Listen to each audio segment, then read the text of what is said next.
पिंजरा पिंजरा रे. अगं शालिनी, सुगड कुठे आहे? तू काल रात्री तयारी करून ठेवली होतीस ना सगळी. आणते मी. हा, अहो शालिनी वहिनी, हातात फुलं आहेत ना, द्या ती इकडे. इकडे दे. नाही तर सुगड आणायला जाल नी फुलं तिकडे विसराल.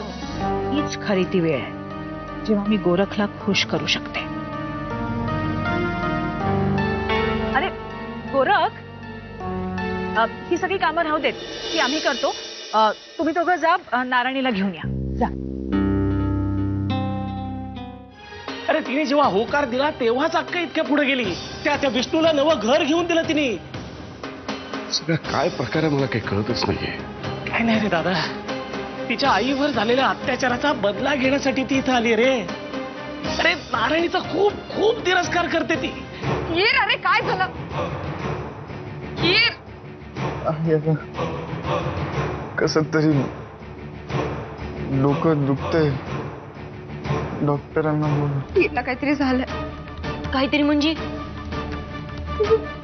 धड चालता बोलता भी येत नाहीये त्याला. पण असं कसं झालं? काल रातचं चांगला होता. तुम्ही स्वतःच्या हाताने दूध बी दिलं त्याला.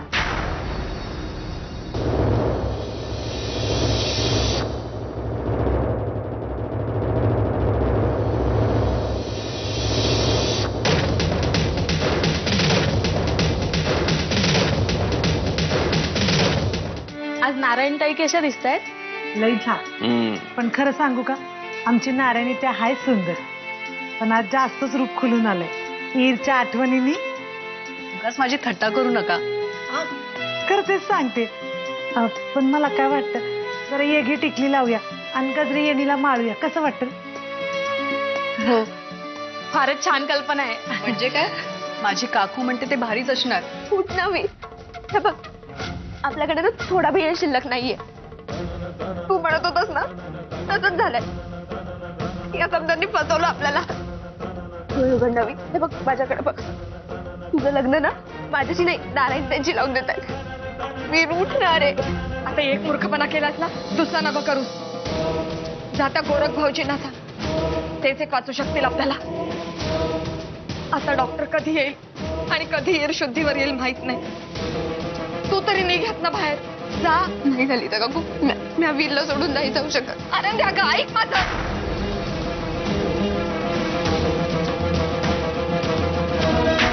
अहो अहो, आनंदीला सोडा.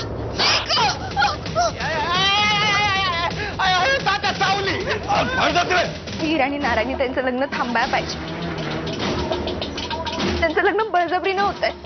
खरं तर माझं वीरवर प्रेम आहे आणि वीरला बी माझ्याशीच लग्न करायचंय. पण हे काय काल रात्रीपर्यंत तू विष्णूच्या नावाचे गोडवे गात होतीस, त्याचं काय? मी तुला 10 वेळा विचारून सुद्धा तू त्याच तुझ्या निर्णयावर ठाम होतीस, त्याचं काय? कारण मला अक्कांनी वीरची आण घ्यायला लावली होती.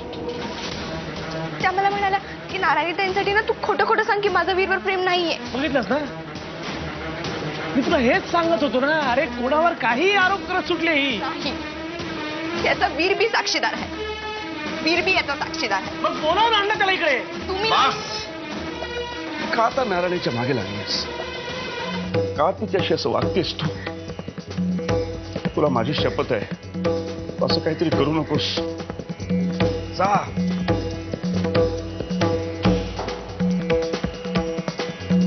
मी हे लगीन होऊ द्यायची नाही.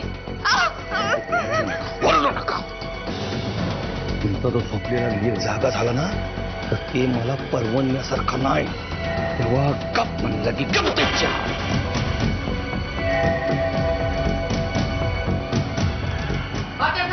तात्यासाहेब, त्या पोरीच्या मागे मी पाठलाग करत गेलो तर ती पोरगी मच्छिंद्र भाऊजींना जाऊन भेटली. पण मच्छिंद्र भाऊजीने पण तिचं काय ऐकून नाही घेतलं. मग गेली सावताच्या खोलीत रडत रडत.